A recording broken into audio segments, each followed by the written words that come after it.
So hello and welcome back everyone. मुझे पता है कि मैं बहुत ज़्यादा टाइम लेने के बाद अब वापस आ रही हूँ, बट इट्स ओके, देर आए दुरुस्त आए। इस दौरान मैंने Q&A वीडियो भी बनाई थी, बट वो क्रैश हो गई। उसके बाद तो मेरा कोई वीडियो बनाने का मन ही नहीं था, but finally this video is here, so enjoy.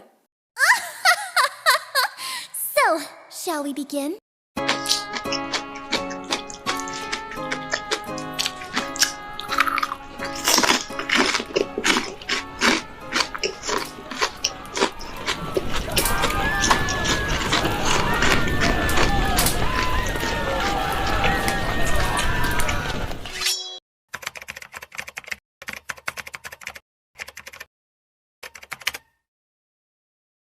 So last month मैं अपनी फैमिली के साथ अपने गांव गई थी वेकेशन पे, एंड एक दिन वहाँ पे कुछ ऐसा हुआ जो बहुत ही ज़्यादा अनएक्सपेक्टेड था। सो मैंने सोचा चलो इस पे वीडियो बनाया जाए। स्टोरी कुछ ऐसी है कि एक मॉर्निंग में उठी और मेरा मूड बहुत ही ज़्यादा बेकार था। आई वॉज लाइक इससे बोरिंग डे और क्या हो सकता है। बट तभी एंट्री होती है मेरी सबसे चहीती, सबसे लाडली, सबसे प्यारी, माई फेवरेट कज़न।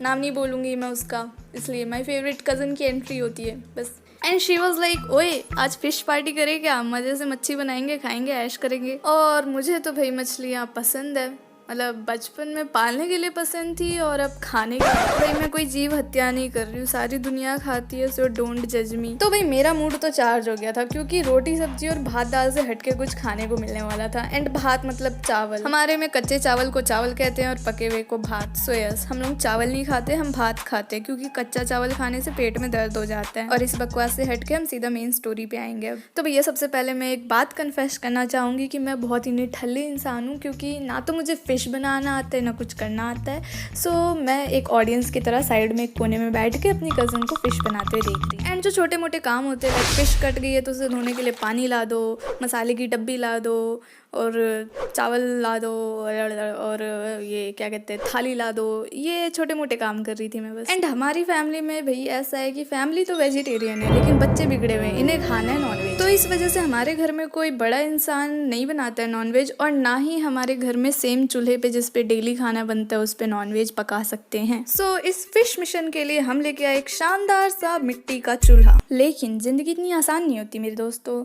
हमें फिश को बनाना पड़ रहा था बैकयार्ड में, क्योंकि घर के अंदर नॉनवेज बनाना इज नॉट अलाउड। और बैकयार्ड में इतनी कड़ी धूप थी कि उस फिश से पहले हमारा तंदूरी चिकन बन जाना था। लेकिन इस मुश्किल का भी हमने हल निकाल लिया था। मैं लेके आई एक बड़ा सा काले रंग का छाता, नीचे मेरी कजन मच्छी पका रही थी और मैं ऊपर छाता लेके खड़ी थी। And that was a really nice scene. वो तो अच्छा हुआ कि उस बैकयार्ड के चारों तरफ फेंसिंग हो रखी थी, तो कोई हमें देख नहीं सकता था, नहीं तो भाई ऐसा सीन देख के किसी भी हंसी छूट जाती। यहाँ तक तो चलो फिर भी सब कुछ ठीक ठाक हो गया, बट अब हमारे सामने सबसे बड़ी चुनौती थी, चूल्हे को जलाए कैसे। क्योंकि भाई मेरी कज़न ने घास भूस सब डाल के देख लिया, इतनी मोटी लकड़ियाँ थी, वो जल ही नहीं रही, आग पकड़ ही नहीं रही। And that's when the whole drama started. चूल्हे को जलाने के लिए हमने एक एक्सपर्ट को बुलाया, एंड वो एक्सपर्ट थी मेरी कज़न की मम्मी।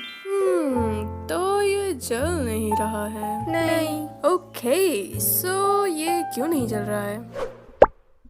तो तुम ये चाहते हो कि इसे जलाने में मैं तुम्हारी मदद करूं, लेकिन मैं तुम्हारी मदद क्यों करूं? इससे मुझे क्या मिलेगा? मच्छी? ठीक है, डन। और मैंने थोड़ी सी रिसर्च की तुम्हारी इन लकड़ियों के ऊपर जो तुम जलाने की कोशिश कर रहे हो, एंड मुझे पता चला कि तुम्हारी लकड़ियां हैं जो थोड़ी थोड़ी सी गीली हैं, इस वजह से तुम्हें आग लगाने में दिक्कत आ रही है। तो इसलिए हमें आग लगाने के लिए ज़रूरत है 2,2,4 ट्राइमेथाइल पेंटेन की। सो लेके आओ। तुम्हें 2,2,4 ट्राइमेथाइल पेंटेन नहीं पता? तो तुम क्या पढ़ाई करते हो क्लास में? दूसरे शब्दों में कहूँ तो पेट्रोल की जरूरत है हमें। चाची जी ने बात तो सही की थी, आग को बढ़ाने के लिए आग में घी डालने का काम तो करना ही पड़ता है, I mean, पेट्रोल डालने का। तो हम लोग भागे भागे गए और स्टोर हाउस से एक पेंट के डब्बे में, छोटा सा डब्बा, उसमें हम पेट्रोल भर के ले आए। But let me tell you one thing, petrol is a really dangerous stuff, like really really dangerous. So जैसा कि पेट्रोल इतना खतरनाक पदार्थ है, सो मेरी कजन ने as being a responsible big sister petrol की डब्बी बैकयार्ड में चूल्हे तक पहुंचाने के बाद मुझे पकड़ के ले गई और मेरे हाथ रिन साबुन से इतने घिस घिस के धुलवाए कि पेट्रोल की गंध तक ना आए, वरना खड़े खड़े कुछ ऐसा सीन हो जाना था। तो हम बेचारे नादान बच्चे कहीं फिश करी बनाने के चक्कर में अपने हाथों की फुल झड़ी ना बना ले, इसलिए हमने पेट्रोल की डब्बी चाची जी के हवाले कर दी।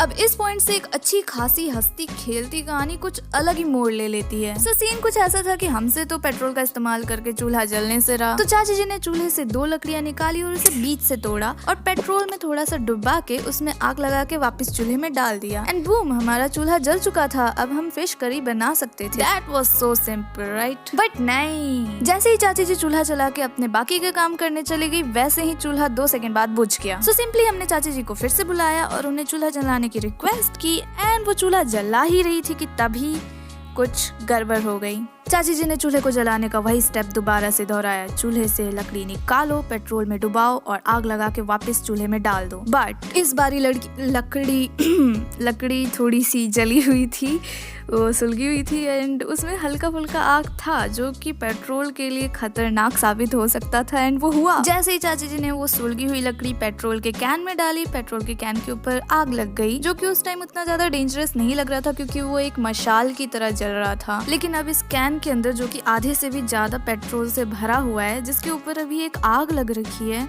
उसे हम बुझाए कैसे? सो वी थॉट कि उस कैन को ऊपर से किसी चीज से ढक देते हैं तो ऑक्सीजन की सप्लाई कट हो जाएगी एंड आग बुझ जाए शायद। बट मुझे ऐसा फील हुआ कि वो कैन ब्लास्ट हो जाएगा ढकने के बाद। So we drop the idea. एक तो हम इस अप्रोक्सीमेटली आधे लीटर पेट्रोल को वेस्ट नहीं करना चाहते थे जो उस वक्त कैन में जल रही थी, क्योंकि you know the prices of petrol right now. हालांकि ये कहानी कुछ महीने पुरानी है, बट तब कौन सी पेट्रोल टॉफी के भाव बिक रही थी। वैसे तो ऑयल पे लगी आग को बुझाने का सबसे बेस्ट तरीका है कि उस पे मिट्टी डाल दो तो आग बुझ जाएगी। बट इससे पहले कि हम कुछ भी सोच समझ पाते, चाची जी ने पेट्रोल की डब्बी फटाक से उठाई और उसे फेंक दिया। स्प्लैश।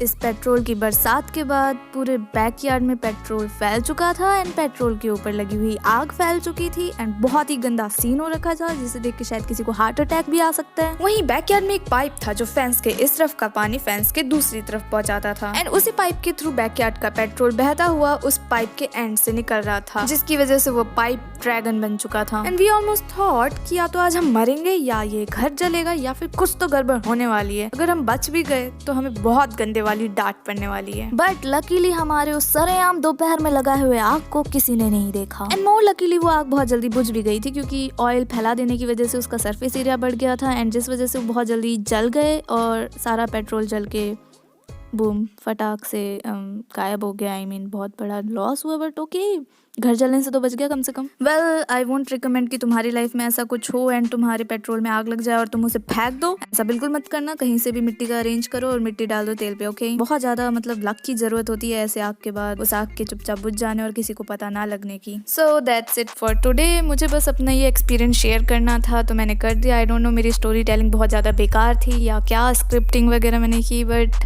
ठीक है बना दी फाइनली एंड तुमने देख ली तो बहुत अच्छा लगा। बाय द वे वो इंसिडेंट उतना भी ड्रास्टिक नहीं था, हाँ वो एक सीन था जो बहुत ज़्यादा हार्ट अटैक दिलाने वाला था, बट आफ्टर दैट वो आग बुझी एंड हमने फिश करी बनाई और हमने खाई एंड देन मेरे मुंह में एक कांटा चुभ गया जिसके बाद मुझे बहुत दिनों तक पेन रहा। बट ओके, कम से कम मुझे तुम लोगों को स्टोरी टाइम सुनाने के लिए एक अच्छी सी स्टोरी तो मिल गई। तुम्हें अच्छी लगी हो तो लाइक कर देना तो मुझे पता चलेगा कि हाँ अच्छी स्टोरी थी, और अगर नहीं भी लगी तो कोई बात नहीं, I will try my best next time. तब तक के लिए बाय बाय।